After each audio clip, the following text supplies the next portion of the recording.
OpenClaw is the biggest thing to hit technology, maybe ever, maybe at least since electricity. And in this video, I'm going to tell you all the things you need to know in a simplistic form so that you don't get overwhelmed with a bunch of tech jargon by giving you just the need to know stuff so that you can get in and not be left behind. Don't allow all these complicated technology videos to overwhelm you. You don't need to get into all that. You don't need 99% of what you're going to see in people's fancy setups.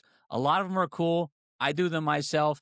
But if you're just getting into this stuff, you don't need all that. What you need to do is to get comfortable with OpenClaw. Get comfortable with autonomous agents because this is going to be the future. And you don't want to be left behind. You don't want to be stuck like Chuck trying to say, I wish I would have done it back then. Now it's too advanced. No, you can still get in, but you need to keep it simple. And that's what we're going to break down here. Number one, you got to get it installed, obviously, right? But you need to make sure that when you install it, that you get it set up on your phone, because this is where the real magic comes in. Now, you can do this through Telegram, Discord, WhatsApp. What's the benefit of that?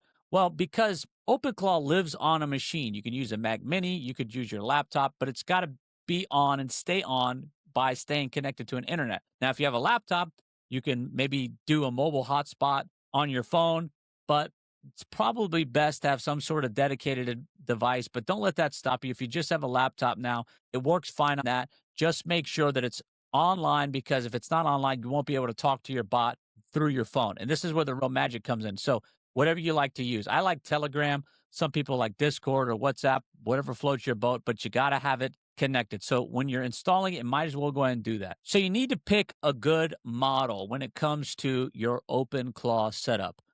I like Opus 4.6 at the time of this recording. So anything Claude code I've found to have the best personality. And then when you're talking to this thing and you're working with it a lot, if it feels like a machine, it's very depressing to use and it's not fun at all. And a big part of this stuff is having fun with it, tinkering. The tinkerers are going to be the victors. You got to tinker with this thing. And if it's got a dull Terminator 2 vibe to it, it's just not that fun to use. So I suggest use something from Anthropic, one of their models. They work the best in terms of the personality.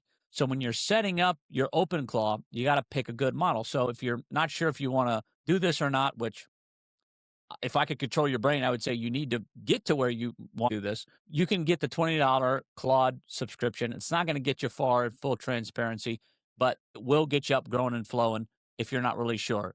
The $20 ChatGPT will get you further, but still there's limits on what you can do. I'm on the max plans for both Codex and Claude Code, and I never run out. I use Claude for the personality, for the agent, but he doesn't really, I call him a he, his name is Marshall, but he doesn't do the work. I have Codex, which is OpenAI's, otherwise known as ChatGPT's coding model, agentic model. So I have that one doing the work, and I have Anthropic doing the personality. So if you're just getting started, drop $20 on each, $20 on Anthropic and $20 on OpenAI, which maybe you already have that. And then you could just do the OAuth for both of those. When you just get started, what you need to do is pick your main model. So for your main model, go ahead and pick Anthropic. You can do the OAuth for this, and you can get started like that. Again, I'm not going to get into a lot of the setup. There's Googles and doodles and bejoozles of tons of videos out there that will walk you through the setup. But I just want to emphasize it's important to pick a good model. Know that there's Kimi. I know that there's MinMax. I know that there's a whole lot out there. But from what I've been able to test, and I've spent hundreds of hours on this stuff, pick Anthropic as your personality. So once you've got it all set up, it's on your phone, you've got a good model, you need to go to number 3, which is you need to do an interview, an induction series agent. You're just going to talk to it. You're going to type, or if you use something like a dictation service, which I suggest, you go in there and you say, hey, what I want you to do is to interview me and ask me about my workflow, ask me about my life, ask me about my schedule, so that you can update your memory with everything that you need to know about me in order to help me. Now, this prompt will be in the description, so you could just copy and paste it and tell that to your bot and have it interview you. Now, after it starts to interview you, I want you to say, interview me more, ask me more questions, and just keep doing it until you can't do it anymore. And you want this thing to be asking you everything. Now, here's where most people will say, oh, but what about security? What about it knowing too much? You could forget about that. Okay, if you're going to be in this game, if you're going to get into the agentic lifestyle, then you got to throw that out the window. You're like, throw it out the window. I don't want, look, you got to take risks. You got to do this. You got to be comfortable being transparent. If you got stuff to hide, then obviously don't tell it that, but hopefully you don't have too much to hide. But it's an illusion to think that you have privacy anyway. We're way beyond that. And if you don't know, well, go watch some other videos and they'll get you caught up. You don't really have privacy. And if you insist on keeping some things a secret, then just don't tell it that, but tell it everything else. You're like, what if it leaks it to the government? The government already knows everything about you. Forget about that. What you got to do is secure your future by getting into this technology, because even if it changes and it's not OpenClaw and it goes to something, it's the same stuff. You own this. This is open source, meaning it's not closed. It's not owned by something else. This will be your bot and your bot forever. I always say this bot of mine is going to have a body one day. It's going to have a body. It's going to be like a Terminator body. Maybe it'll build its own body, but right now I'm building its brain and getting it to know me and know everything about me. So don't be afraid to tell it stuff about you and keep on pressing it to ask you more and more.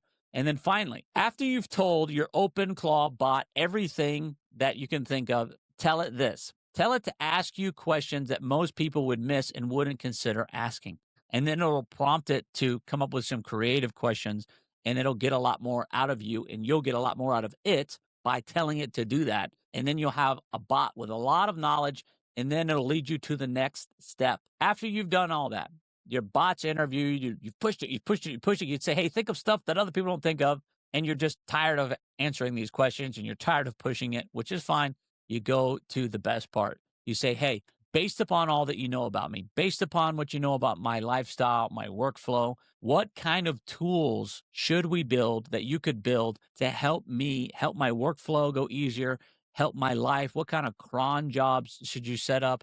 Now, if you don't know what cron jobs are, don't worry about it. It's just timed jobs that it'll run on automatic. And then let it tell you the answer. And then it'll pick, say, hey, what other ideas? What do you have? And then just say, go build that. Go build it. Now, if you have it set up the way that I have, it's going to use codec to build these things, and then it's going to go build it. And then you're going to go look at the tool. It's probably going to spawn it up on a local host. That just means that it's not really connected to the internet. It's just stored on your machine. You can go view it. It'll look exactly like an app or a website, but it'll just be on your local machine. Then you go look at it, and you could tell it to make changes. You could tinker it. Hey, congratulations. That's basically how it works, because these are the same tools that developers use to build complicated apps. They're all using now Claude Code and Codex, and you're now using it too. Congratulations, you've just become a developer. So after you've done that and it's built some things, you've changed, you've made changes, you've thought of things, now you're going to have some tools. So now what do? Then you're going to be using your phone, and you're going to be updating your bot on what you do all the time. You're going to say, hey, I'm going to do this. Just start to talk to it like your buddy. Why? Because you're giving it data so it can know how to help you more. And just say, hey, remember this, do this. Hey, I'm doing this. Now, I got to tell you, these things are not perfect, okay? You're not going to get your Terminator 2 bot like that. It's not just going to come out like that. You've got to be patient with it. This is a new technology. These things crash, these things break, but it's very easy to get them up and going and flowing again. It's very, very easy. There's a lot of videos on that. If you got questions, you can ask me. I'll be happy to help you.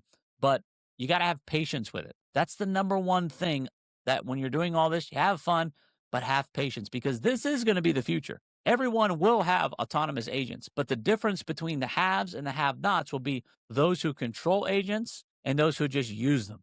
You need to be able to control your agents so that you can be someone who can build. The future belongs to the builders, to the creative people. And you say, I'm not a creative person. Listen, don't put yourself in a box. You can tap into untold, to new territories of creativity now more than ever. Now, perhaps it didn't exist, but now it exists. And these machines can elicit creativity out of you, and making you, whom you once thought was not a creative person, into a creative person. So keep documenting with your bot as you go. Just dictate into your phone, to the Telegram, telling it this. And if your bot's connected to the internet, obviously it's going to be able to take in what you're telling it. But if it's not connected to the internet, it's not going to respond. How can it? That's why it's make sure that if you have a laptop, it stays connected to the internet and you could keep it on. There's tools where you could keep your machine on. It doesn't hurt your machine, but it keeps it connected to the internet. Your screen can sleep, but the device can stay on. But if you have a Mac Mini, that's why people are going out and buying Mac Minis or Mac Studios sometimes, so that the OpenClaw can stay connected to the internet. That's why they're doing that. Finally, you got to stay updated. These things are being updated all the time, sometimes twice a day. You just check the OpenClaw Twitter feed and you could stay updated. You could see when it drops new updates, but you want to stay updated because they're making improvements to it all the time. Security improvements, creativity improvements, tool improvements, and you want to stay updated because you want to stay plugged into this, because this is not going anywhere anytime soon. This is going to evolve, sure. Names may change. The name's already changed 3 or 4 times, but it may take on different shapes. Other companies will start to try to do this, but OpenClaw, which first was Claudebot, then was Moltbot, has a first mover advantage, and it's open source. So it's going to be the dominant player because it's open source. A lot of closed source companies are trying to do it, and I'm sure they're going to be fine. I'm sure they're going to be great too. But there's something magical about owning your bot, and it has no limits. It's yours. You control it. Going anywhere. You can move out the different AI, the different data models. You can move all those. You can put them on your own machine. You can use the subscription models. But there's something about ownership that's becoming more and more important as technology progresses. And you want to stay on this. You want to own your bot. And yeah, sure, use those other ones too, but you want to have this one as your bread and butter because it's yours. So stay updated, and stay updated with me in these videos, because I'm constantly going to be dropping the best AI videos without all the complicated jargon. Stick to these videos and you won't be left behind. And subscribe and like and turn on the notification bells so that you don't miss a video.